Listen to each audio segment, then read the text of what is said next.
al primer capítulo del 2022. Hoy vamos a hablar un poco de liberalismo, de libertad. Bueno, siempre un poco en este podcast hablamos de libertad, pero hoy especialmente este capítulo está dedicado al liberalismo y a la libertad. Así que esperemos que lo disfruten, que les guste y que los deje pensando también. Empezamos con Gilda. Bueno, buenas, bienvenidos al 2022. Bueno, vamos a empezar. Yo elegí un autor que es una obra fundamental, pero que cuando la leí por primera vez no lo había sentido así porque no había tenido este detalle de pensarlo como una obra fundamental de la libertad. Lo vi como alguien, un intelectual más, un filósofo que fue muy importante con sus aportes, pero vamos a volverlo a desarmar, a analizar. Igual es para muchos más capítulos, pero vamos a tratar de decir las cosas que me parecieron más importantes de este autor llamado John Locke. Lo ubicamos en el año 1632-1704, con la obra que elegí es Segundo ensayo sobre el gobierno civil, un libro que recién va a ver la luz en 1680. Fue escrito mucho antes, pero estamos hablando de una Inglaterra donde la monarquía absoluta, es decir, de libertad, poco y nada. Estamos hablando de monarquía en la cual no es que podemos decir que tenemos un parlamento, eso va a suceder mucho tiempo después. Además, son momentos convulsivos, son momentos en los cuales van a cortarle la cabeza a un rey. O sea que estamos en momentos que no sé quién podría decir, animarse a cuestionar al monarca. Bueno, John Locke lo hizo. Este filósofo estudió medicina, que escribía para un lord, y hizo un ensayo sobre un gobierno civil. Un gobierno civil, estamos en una monarquía absoluta. ¿Cómo se entendía esto? Bueno, él entendía que había muchas fallas en esta sociedad, que el monarca no tenía una superioridad, una descendencia divina, y todo esto les costó exilio. O sea, no era gratis. La palabra libertad todavía no se empleaba, y menos se accionaba. Así que tuvo que exiliarse a Francia, después a Holanda, y seguir escribiendo ahí. Por eso la tardanza en la edición, en la publicación de esos libros.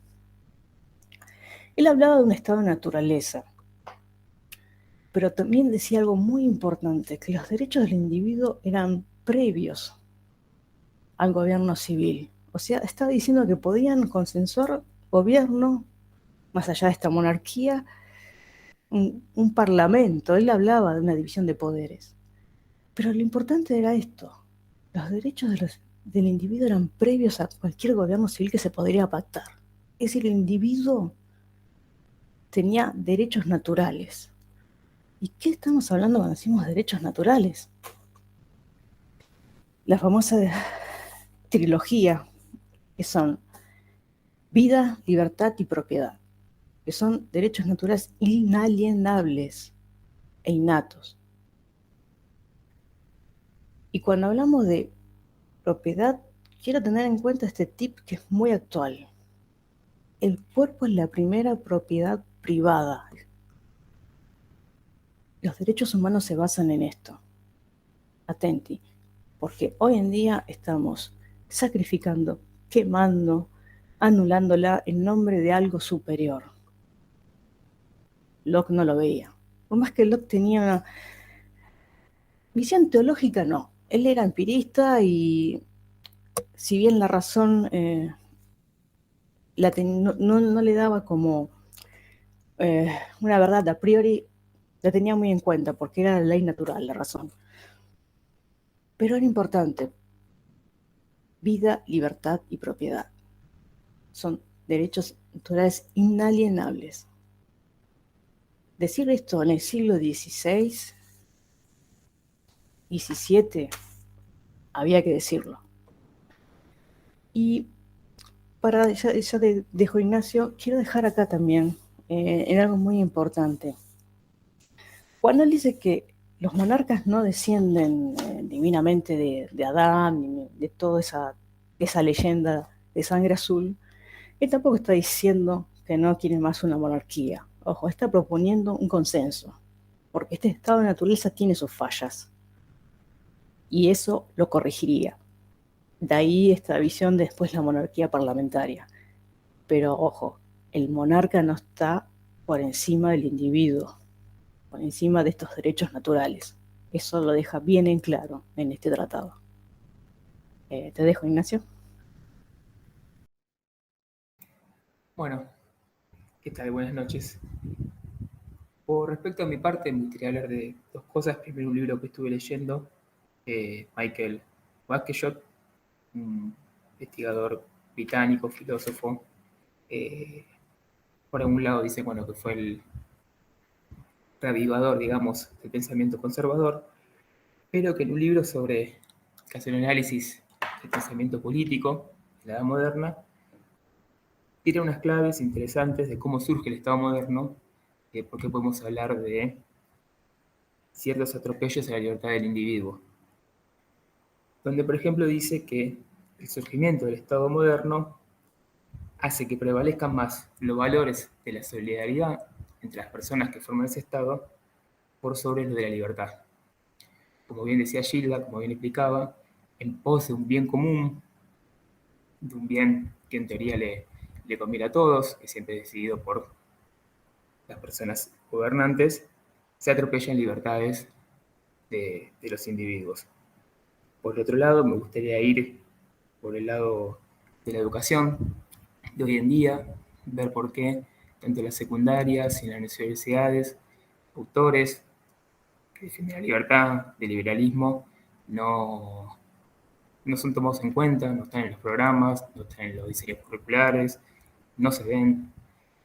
Bueno, nosotros tres estudiamos más o menos al mismo tiempo, en el mismo lugar, de autores marxistas, vimos para tirar para arriba, autores liberales, o que nada. De hecho, Adam Smith, que me parece que tendría que haber sido una lectura obligatoria para entender un montón de cosas, para entender la modernidad, para entender la economía moderna, la economía científica, libre comercio, el surgimiento del capitalismo, todo lo que quieren decir no se vio bajo ningún punto de vista. En la materia de historia, de pensamiento y de filosofía no se vio Adam Smith. Y bueno, y ninguno más, ¿no? Tampoco. Así que bueno, por ese lado me gustaría ir hablando en este podcast. Bueno, hablar del liberalismo, difícil, ¿no? Son muchas cosas. Una manera de arrancar, como digamos, podría ser tomar a John Locke, como, bueno, mencionó Gilda, estuvo hablando de él. Eh, Otra podría ser con Adam Smith, sí, más en el sentido como el padre del liberalismo económico, lo que sería el liberalismo clásico. Después el liberalismo, digamos que fue evolucionando, fue pasando por distintas escuelas, fue confrontado por el marxismo, por ejemplo, y a su vez la evolución del liberalismo en el siglo XX refutó a Marx. Es decir, que bueno, tenemos un largo camino por recorrer y por lo menos para entusiasmar un poco al lector, o más que entusiasmarlo, quizá invitarlo a leer o a descubrir, o aunque sea a investigar un poco, saber, ¿no?, que el liberalismo, digamos, tiene la palabra, digamos, tiene en su origen la palabra libertad, ¿no? Aparece ahí la palabra libertad. Y más allá de los referentes, si les interesa buscar sobre los referentes, como mencioné recién, también pueden buscar información sobre las escuelas, ¿no?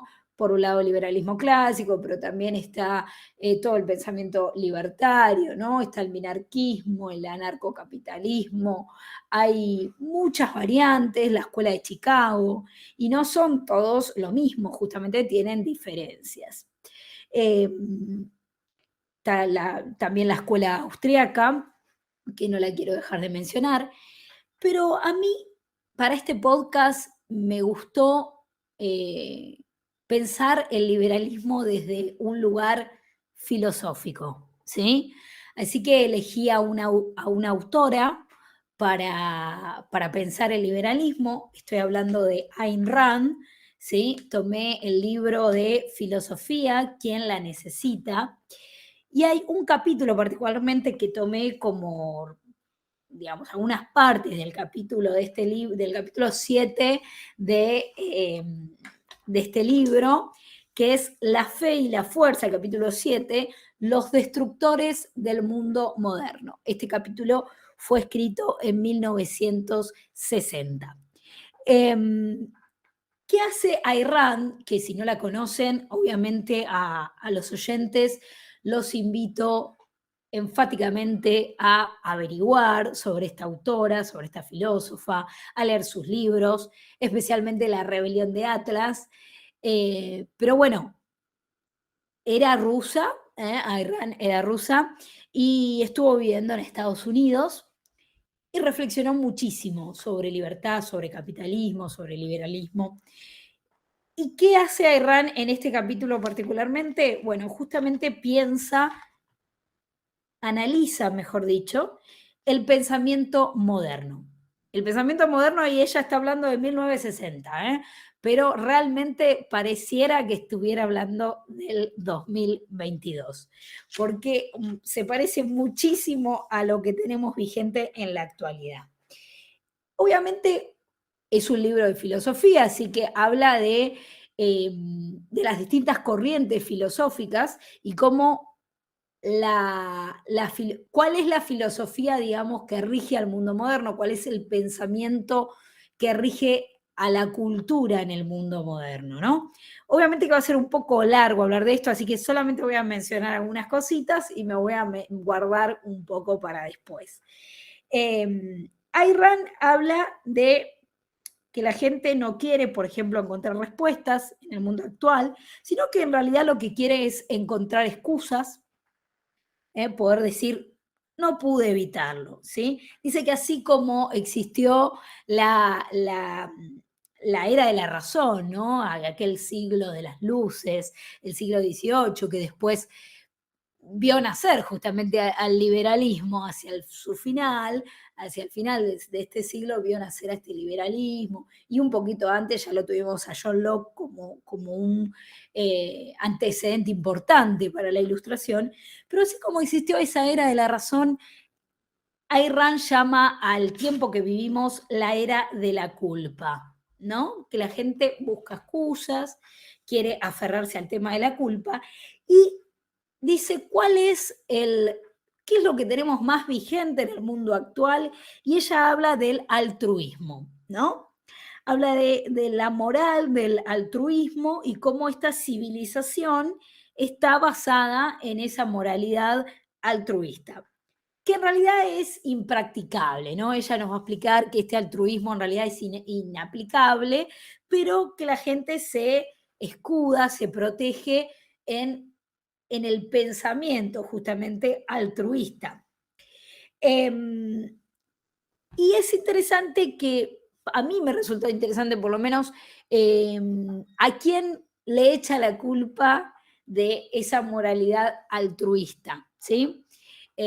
Yo por lo menos en mis años de facultad, como mencionaba Ignacio y demás, no lo había notado así, y ella lo culpa a Kant, ¿sí? A Kant lo culpa de esta moral altruista, y yo la verdad que me sorprendí, se ve que no lo había entendido a Kant evidentemente en la facultad, y justamente dice que es el primero que empezó con todo esto del altruismo. Acá me tiran data sobre Kant. Y sí, realmente valdría la pena revisar, ¿no? Yo voy a mencionar igual algunas cositas. Pero lo que nos dice Ayn Rand es que la Grecia antigua, aquella Grecia clásica, ¿sí? De Aristóteles, de Platón, ¿no? Hizo de la civilización occidental, dice, una criatura y un producto de la razón. Obviamente ella está desilusionada, digamos, porque parece que a este producto de la razón lo tiraron a la basura y lo convirtieron en otra cosa, ¿no? la convirtieron a esta civilización en algo que nunca tendría que haberse convertido. Pero bueno, justamente es importante, bueno, esto de que lo culpa a Kant, ¿no? Dice ella, ¿quién fue el hombre más responsable por el estado presente del mundo? Y habla justamente de Immanuel Kant. Dice que este filósofo fue el que salvó la moralidad del altruismo.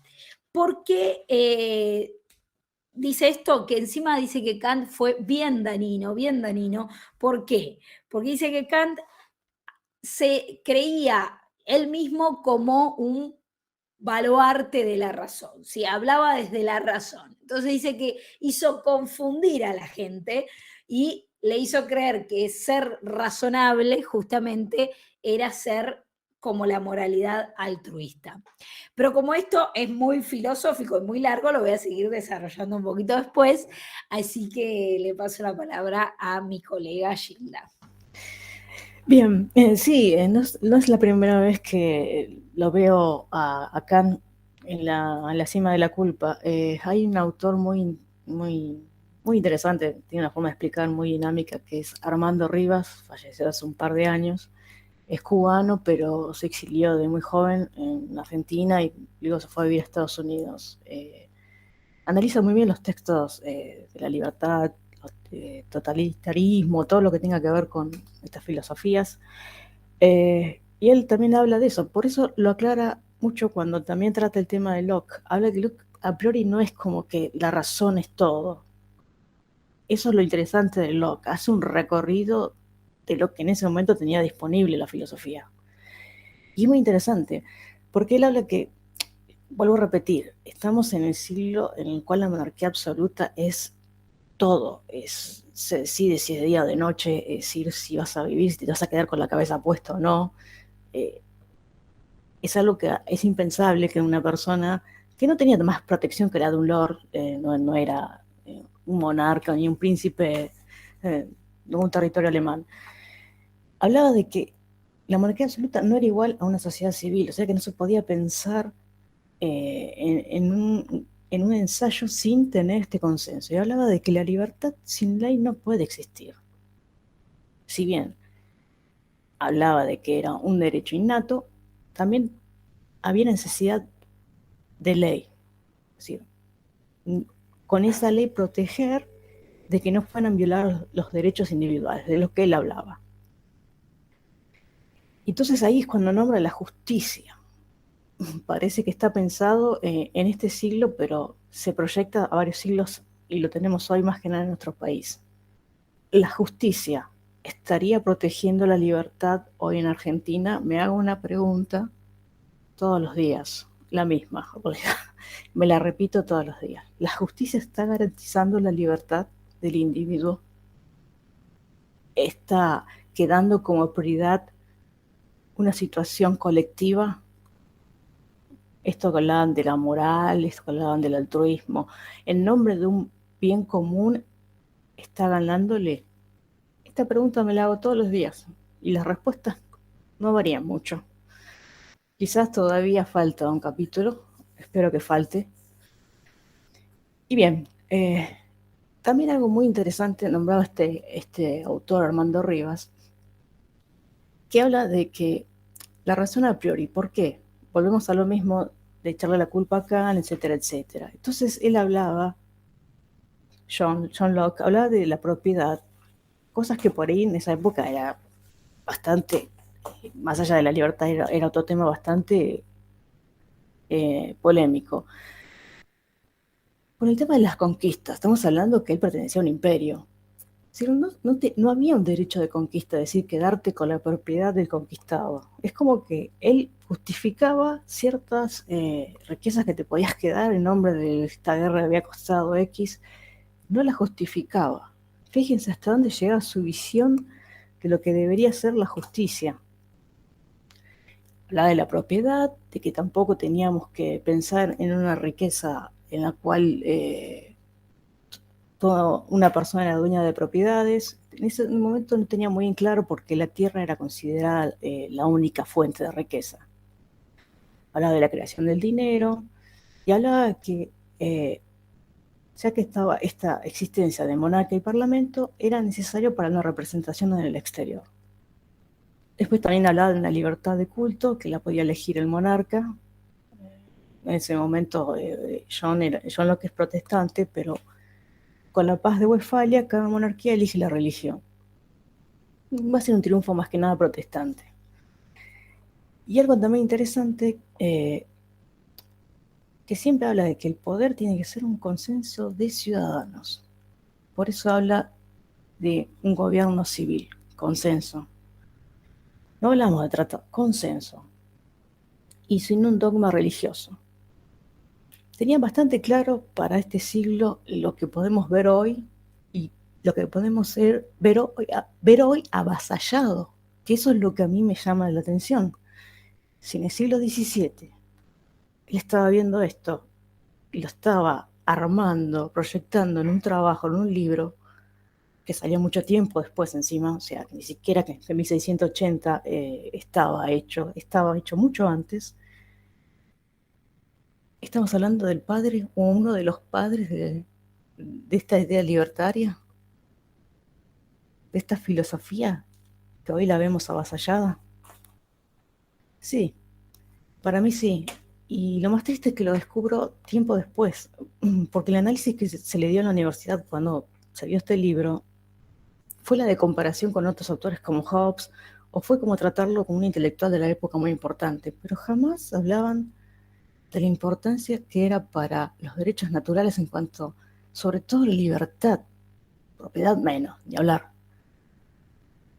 Y cuando digo derechos naturales y volví a releer el libro, decía, pero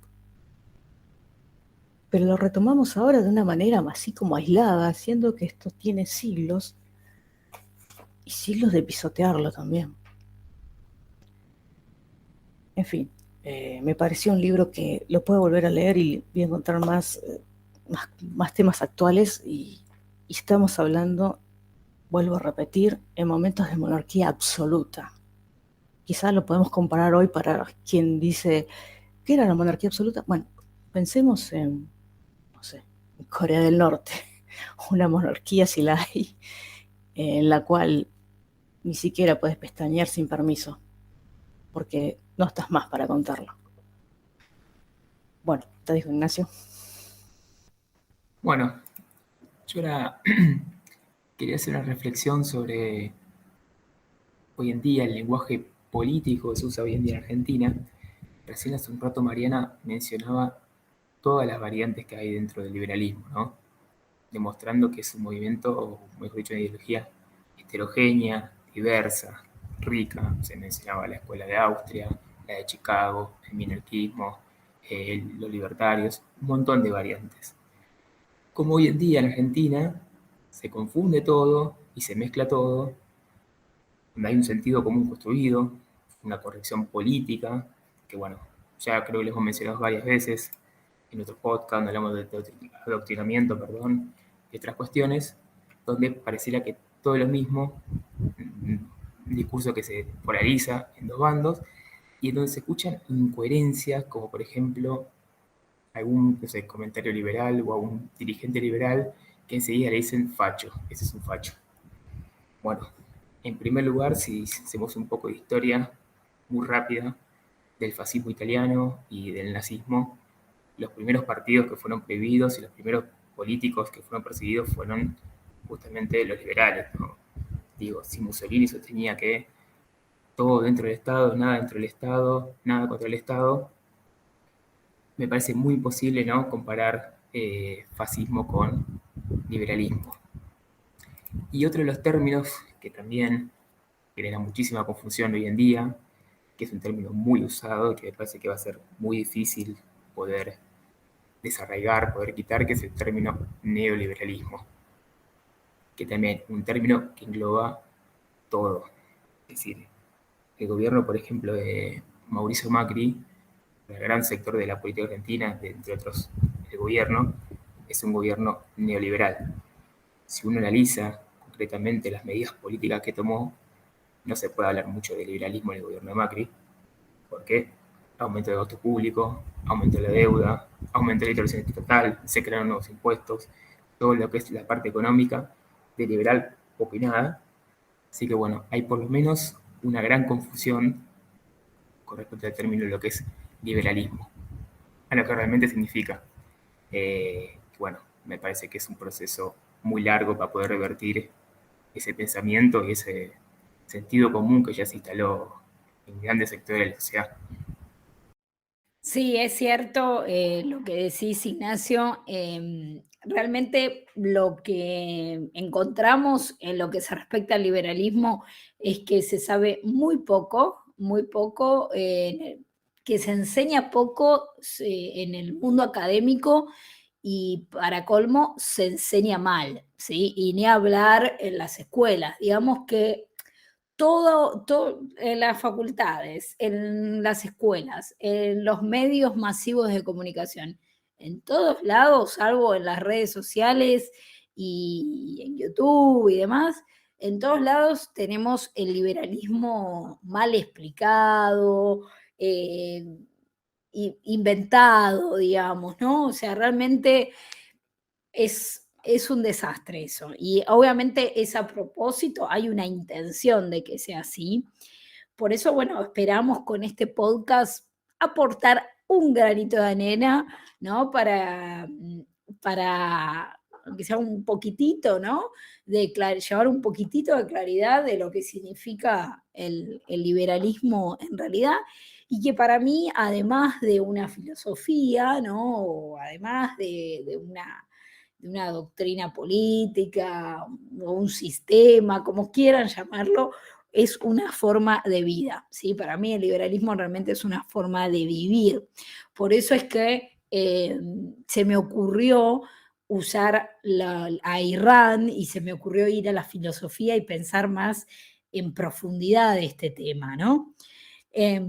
Y volviendo a lo que estaba diciendo antes, ¿por qué Kant sería el culpable? Bueno, Kant tiene un concepto, el imperativo categórico, en el cual considera que lo moral es que vos cumplas con el deber, entre comillas, ¿no? Es decir, vos tenés que hacer lo que se debe y no tenés que buscar ningún beneficio propio, no tenés que satisfacer ningún interés personal, nada. De hecho, si es así, no es moral para Kant.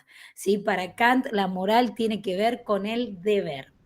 Búsqueda de la Y felicidad no existiría. no existiría la búsqueda de la felicidad. Detalle, es muy Exactamente. importante. Es muy importante, ¿no? Es decir, si, como ahora, ¿no? Vos, si no te querés vacunar por los motivos por los que sean, no podés. Lo que se debe es que te tenés que vacunar, ¿no? Eso sería el pensamiento kantiano a la perfección, ¿no?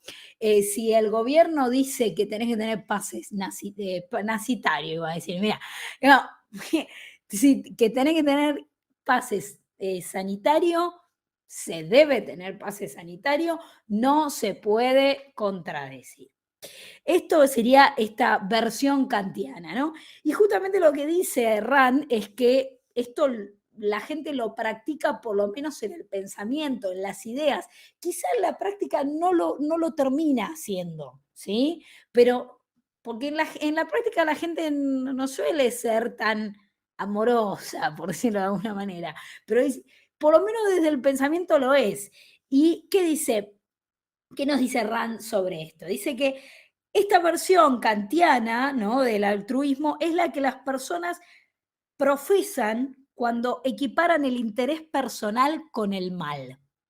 Equiparan el interés personal con el mal.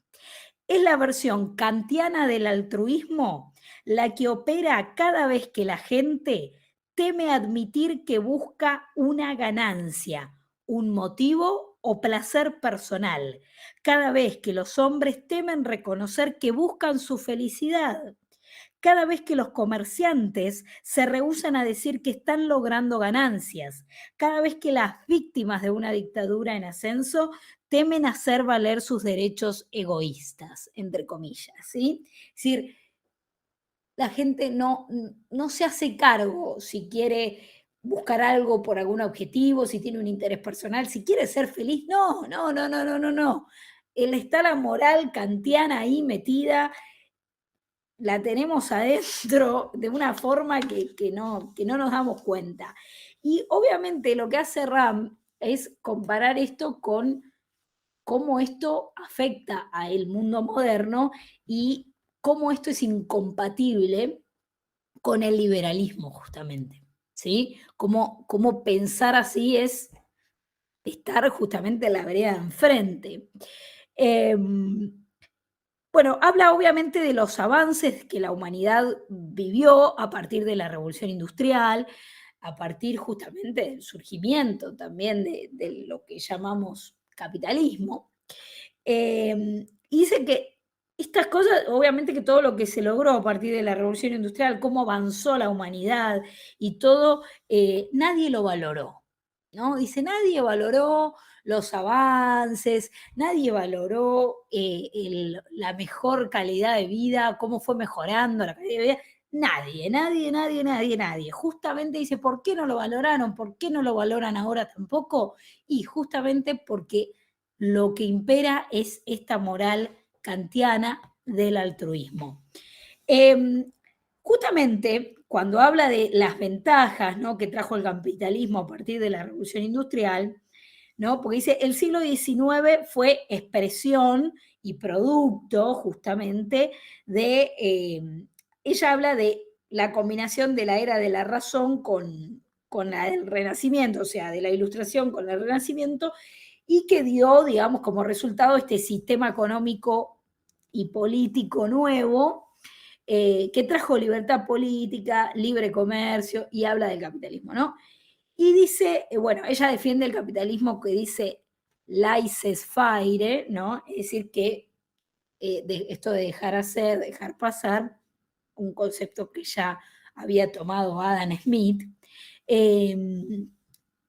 Decía que el capitalismo ese que surgió no era perfecto, que tenía intervención estatal y bastante, pero más o menos andaba. Y dice, no fueron importantes, fíjense esto, ¿no? Dice, no fueron importantes los sueldos bajos, ni las brutales condiciones de vida de los primeros años justamente de la revolución industrial. Dice, fueron todo lo que pudieron permitirse esas economías nacionales. El capitalismo no creó la pobreza, la heredó. En comparación con los siglos de hambruna precapitalista, las condiciones de vida de los pobres en los comienzos del capitalismo fueron la primera oportunidad de sobrevivir que jamás habían tenido. Como prueba, consideremos el enorme crecimiento de la población europea durante el siglo XIX, un aumento superior al 300%. Comparado con el crecimiento previo que había sido aproximadamente de un 3% por siglo. Bien, entonces, sin embargo, nadie valoró esto, nadie lo valora tampoco hoy en día. Y hay algo interesante que dice que encima los que más discutieron estas nuevas condiciones de vida y todo, fueron justamente los intelectuales, los académicos. Dice, no fueron los obreros, tampoco ningún empresario, los que empezaron a cuestionar todo esto y a venderte el socialismo como a lo que había que apuntar, fueron justamente los intelectuales, los académicos. Como hoy en día lo hacen los Exacto. que se denominan progresistas. Exacto. Así que bueno, ella lo interesante es que dice que justamente el altruismo dice que es lo contrario al capitalismo, que es lo contrario, ¿sí? Es decir, no van de la mano. Y por eso incluso dice, ojo a aquellos que, dice, esos socialdemócratas, esos, viste, que están medio en el medio, que no saben, dice, ojo cuando quieren hablar del bienestar público, del bien público, y hablan en colectivo, dice, ojo, porque te pueden estar en el fondo llevando a un socialismo, ¿no? Te pueden estar llevando a eso. Pero bueno, te dejo, Gilda, y después le doy mi cierre a esta cuestión. Yo voy dando un cierre a estos puntos importantes que marqué, que en realidad es para mucho más. Estamos hablando de alguien que en el siglo que ya nombramos, hablamos de la monarquía absoluta, etcétera, etcétera, a pesar de que él era protestante, no hablaba de la religión como dogma. Es más, tiene un capítulo que se llama Estado de Guerra, en el cual él asegura que estamos en todo nuestro derecho a defendernos de quien quiera esclavizarnos. Si está en estado de guerra contra mí. Habla de lo que hoy podríamos decir una desobediencia frente al avance del Estado sobre mí. En este caso, como nombrabas vos, este pase nazitario, etcétera, etcétera, de este avance sobre la soberanía de mi cuerpo, de mi primera propiedad privada, de la cual decido qué mejor atención médica recibo o no, la cual está también garantizada en la ley, pero aparentemente la justicia no estaría garantizando esta división de poderes, porque hay una ley de derecho del paciente, que muchos no la recuerdan, parecen en los medios de comunicación. Y le habla de la razón de guía. Si bien no está en esta visión filosófica de la razón, pero habla de esta guía, de esta ley natural. También es el primero que habla de la sociedad civil, está formada entre el hombre y la mujer. No es que está desechando sexualidad, está hablando de que la unidad básica de la familia, hombre y mujer. Y además habla de que tenemos este derecho a desobedecer y a defendernos. Es decir, ningún monarca o Estado en este caso es superior a los derechos del individuo. Algo para remarcar también, porque también el liberalismo, esto da para otro podcast, está muy mezclado en el siglo XVIII, sobre todo lo asocian con la Revolución Francesa, hay una mezcolanza, producto de lo que dijo Ignacio, que dijiste, Mariana, de que bueno, la educación mezcla todo lo poco, porque encima es lo poco, y lo poco está mezclado con conceptos totalmente manejados al antojo de quien dicte la cátedra, en el mejor de los casos. Estamos hablando de que en el momento que John Locke escribe sobre el gobierno civil, sobre esta división de poderes, todavía no asoma la masonería. ¿Por qué la nombro? Hay muchos historiadores hispanistas, sobre todo en estos últimos tiempos, que asocian que el liberalismo es tomado de alguna manera en el siglo XVIII por la masonería. ¿Y eso en qué influye? Influye que hay una visión oscura ahí detrás que no está muy clara en cuanto a religión, etcétera, etcétera. Porque si bien John Locke es protestante y tiene una visión teológica en algunos puntos, él habla de que eso no debe ser un dogma, pero tampoco debemos tratarla como uno de los problemas de la sociedad. Y hoy en día se está atacando mucho el cristianismo, se está atacando mucho a las religiones como algo que debe estar fuera. Es como que al ser humano lo están haciendo autómata. Es decir, no solo tiene que pensar en comunidad, en forma colectiva, alejarse de su individualidad, sino también de lo espiritual. Es decir, lo estamos desvalijando de lo que podría ser su humanidad. Lo nombro porque es un tema importante de saber cómo las logias van a tomar control de muchos grupos de intelectuales que van a estar en el liberalismo. Y John Locke está alejado de todo eso.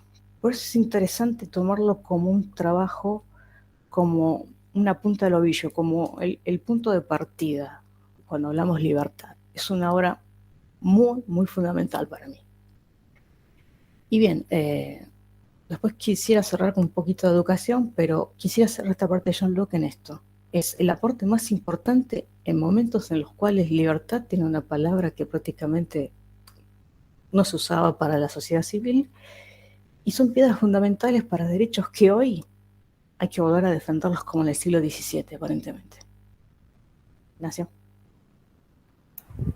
Bueno, yo ya para ir terminando mis aportes, el último que quería hablar fue algo que Mariana acaba de explicar mucho mejor con el tema de Dan Wright, que es sobre esto que los avances que nadie valoró.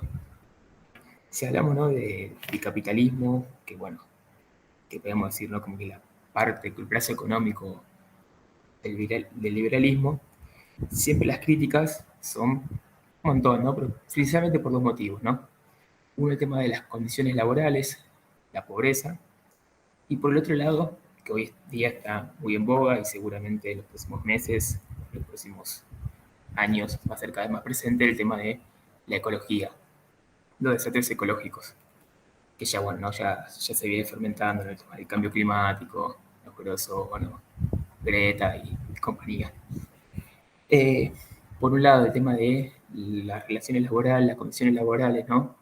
Como bien mencionaba Mariana, el tema de que el capitalismo hereda esa pobreza, y bien empieza la industrialización, ¿no?, que esas condiciones horribles de los trabajadores, muchos niños empleados, mujeres trabajando en condiciones espantosas que podemos encontrar, no sé, en cualquier libro de Charles Dickens. Con los años, la situación fue mejorando notablemente. Hay cientos de estudios, cientos de datos que demuestran esto.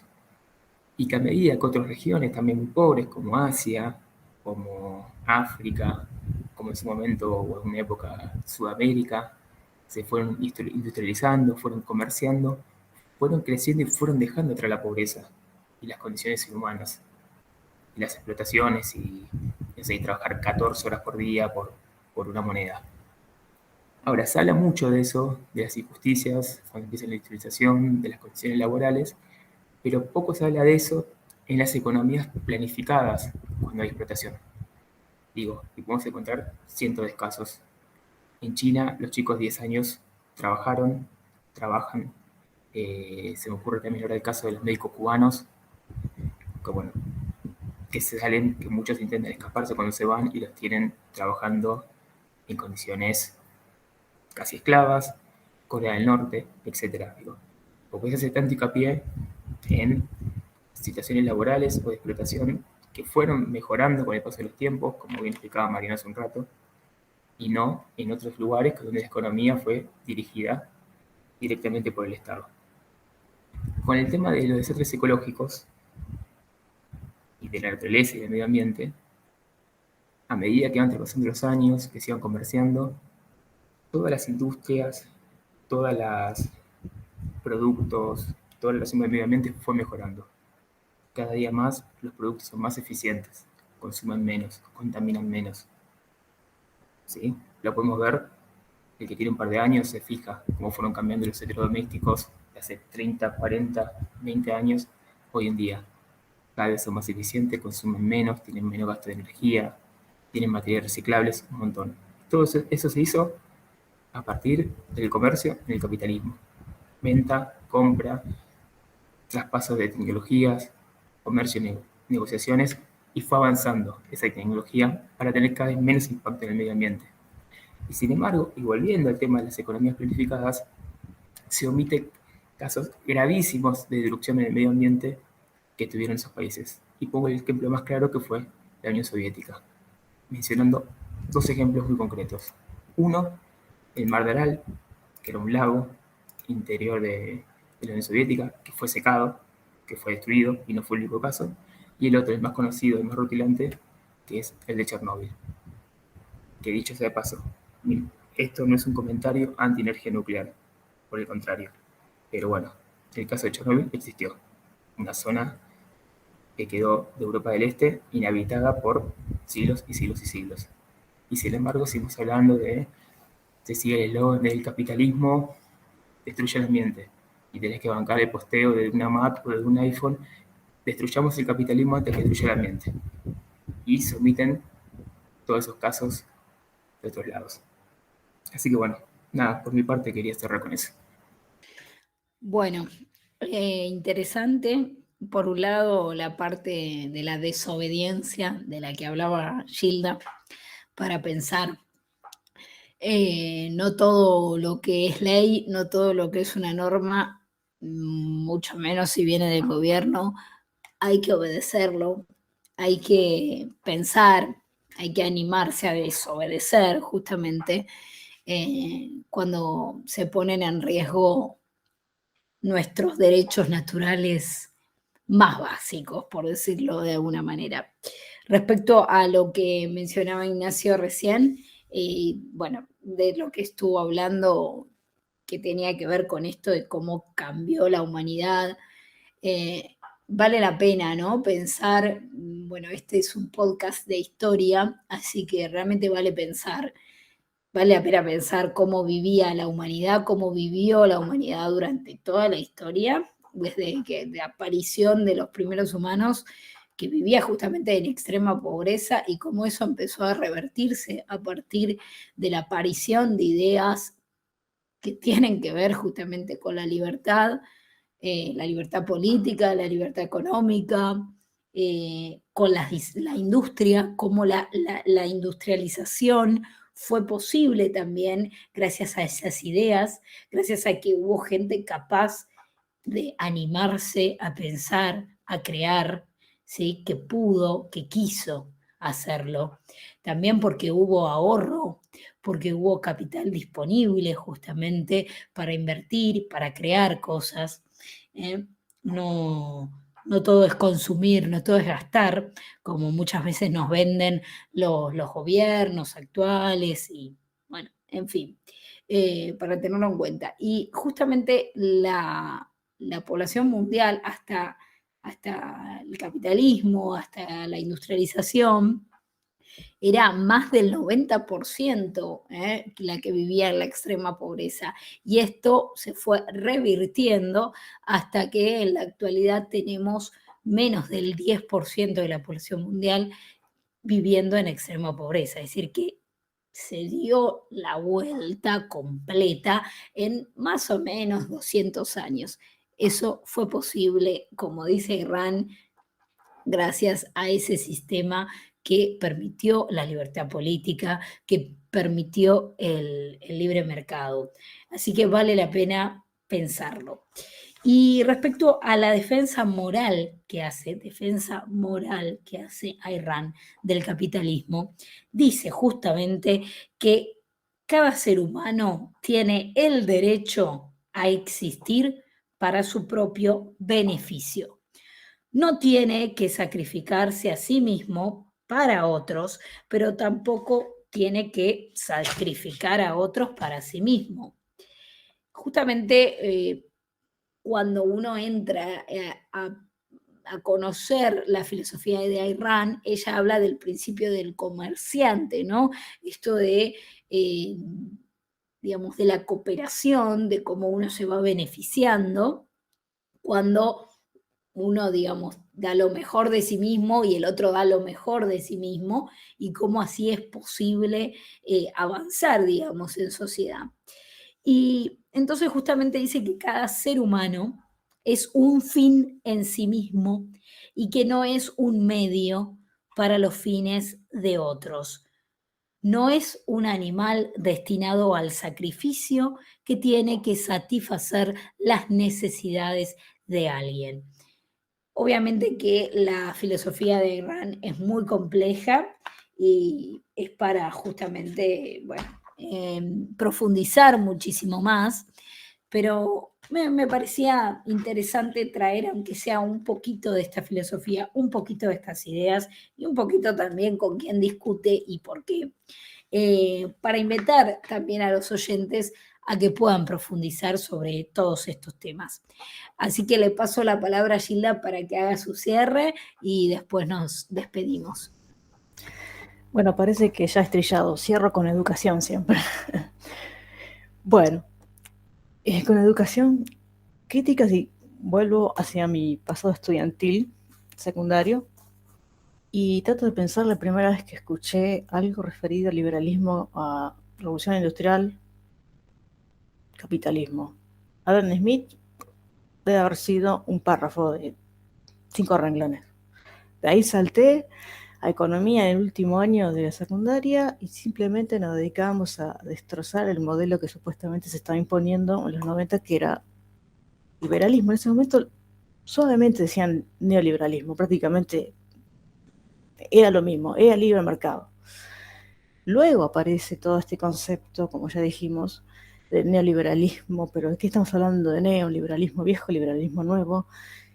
No hay profundización porque no hay visión crítica, porque no hay lectura previa.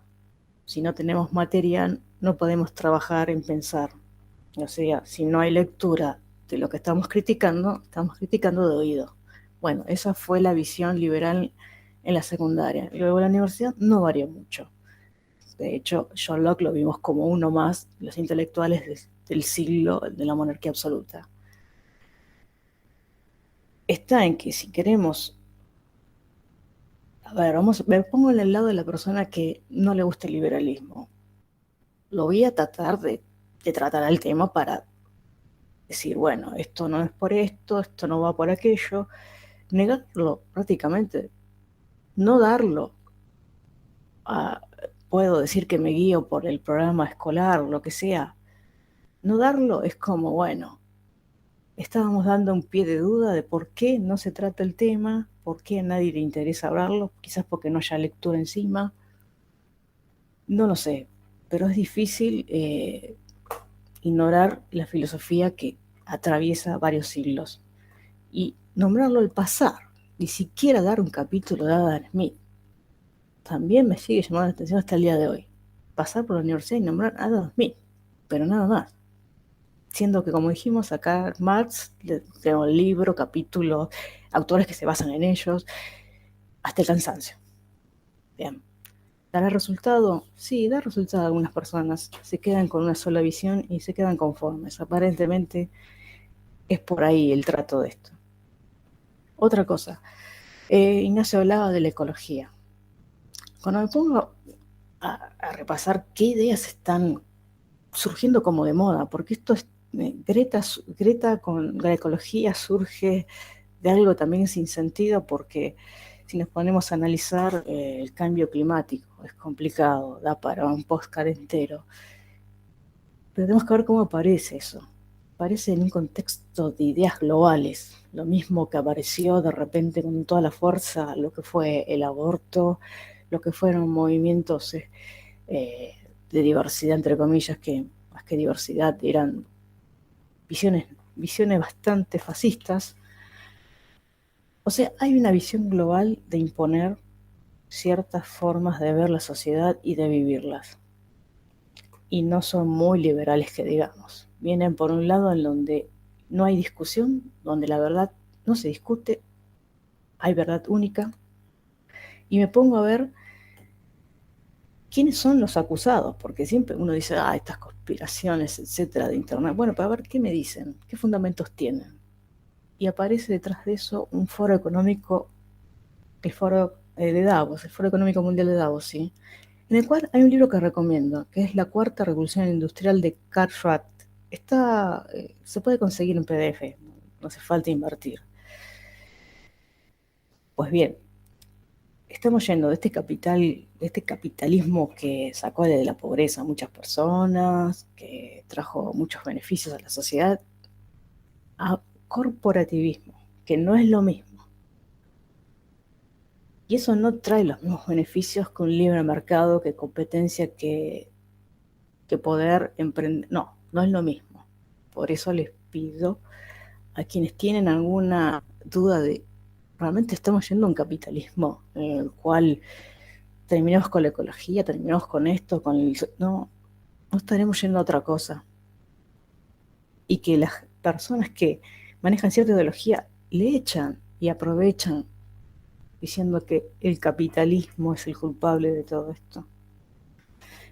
Pues bien, la sociedad se la prepara para pensar, se le da clases todos los días para que puedan dudar izquierda, derecha, ideología marxista, ideología liberal. No está preparada. No sé si los docentes estemos, porque mucha lectura que estuvimos viendo nosotros es por afuera de la institución. O sea, pido que piensen, ¿estamos realmente frente a una crisis capitalista? ¿O estamos frente a lo que quedar como reinante, que es el corporativismo, que es pocas corporaciones controlando nuestra vida. Ojo, nuestra vida, no estoy hablando simplemente de economía. ¿Qué pensamos? ¿Qué consumimos? ¿Y de qué vamos a ocuparnos? Otra cosa que también no se trata en educación. ¿Qué vas a hacer con esa gran pregunta que nos hacían de chiquitos? Bueno, ahora es, ¿qué podés llegar a hacer cuando seas grande? Preguntas que van cambiando y que creo que la gente ni se da cuenta. Bueno, me despido, hasta acá llegué. Ignacio, ¿querés cerrar con algo? No, por mi parte ya estoy bien, gracias. Bueno, para cerrar entonces, retomo un poco lo que estaba diciendo Gilda. El capitalismo del que le quisimos hablar hoy, o liberalismo del que le quisimos hablar hoy, digamos, el de John Locke, el de Adam Smith y también el de Ayn Rand, nada tiene que ver con esto que mencionaba Gilda del corporativismo, del capitalismo de amigos, ¿sí? Justamente ese no es el capitalismo bueno, por decirlo de alguna manera, ni justamente el que defendían estos autores que tratamos hoy. Eso está totalmente alejado de lo que en esencia representan estas ideas de las cuales estuvimos hablando hoy. Y bueno, por mi parte, respecto a lo que estuve mencionando, me gustaría invitar obviamente a los oyentes a investigar más, a profundizar más sobre el tema, a cuestionar a los docentes, si tienen docentes, sea en un profesorado, en la universidad, en la escuela, donde sea, ¿sí? Que cuestionen a ver qué es lo que les enseñan sobre el liberalismo, porque siempre se enseña poco y se enseña mal, y puede no gustarte, pero bueno, para no gustarte el liberalismo hay que tener argumentos sólidos y hay que saber explicarlo correctamente.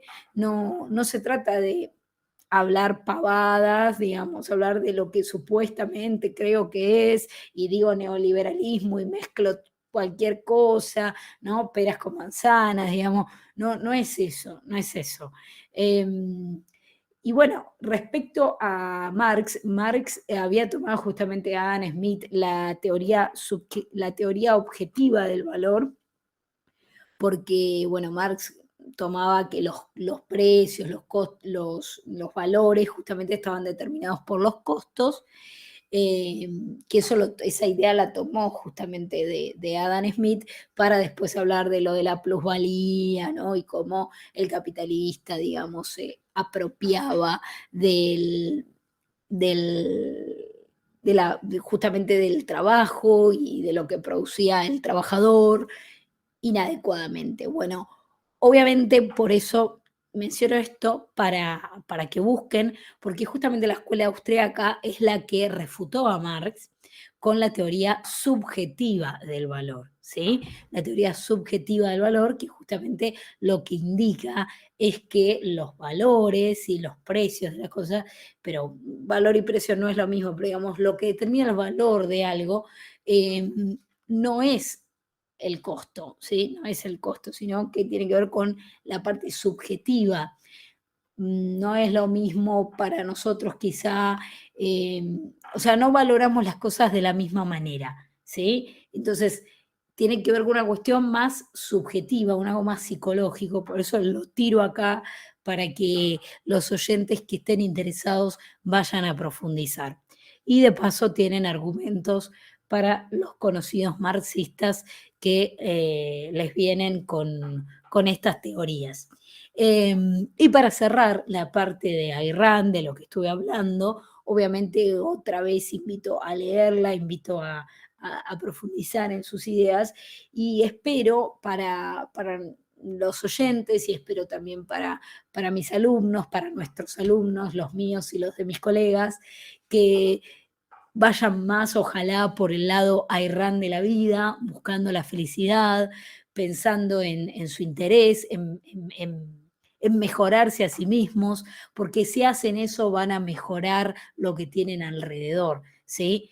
espero que vayan más por ahí y no por la parte kantiana de la vida, que te dice que vayas haciendo lo que se debe para quién y por qué, y entonces vas como una oveja siguiendo al rebaño y no te preguntas nada, no te cuestionas nada, no usas la razón, y ahí vas perdiendo libertad y vas perdiendo sentido para buscar justamente la felicidad, que justamente todos tendríamos que de alguna manera estar buscando la felicidad en la vida, ¿no?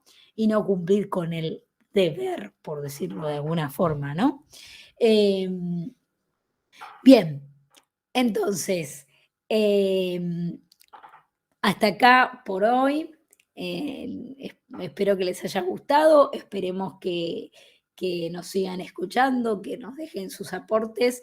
Acuérdense que estamos en Spotify, estamos en YouTube, acuérdense de seguirnos, de suscribirse también en Twitter, en Instagram, ¿sí?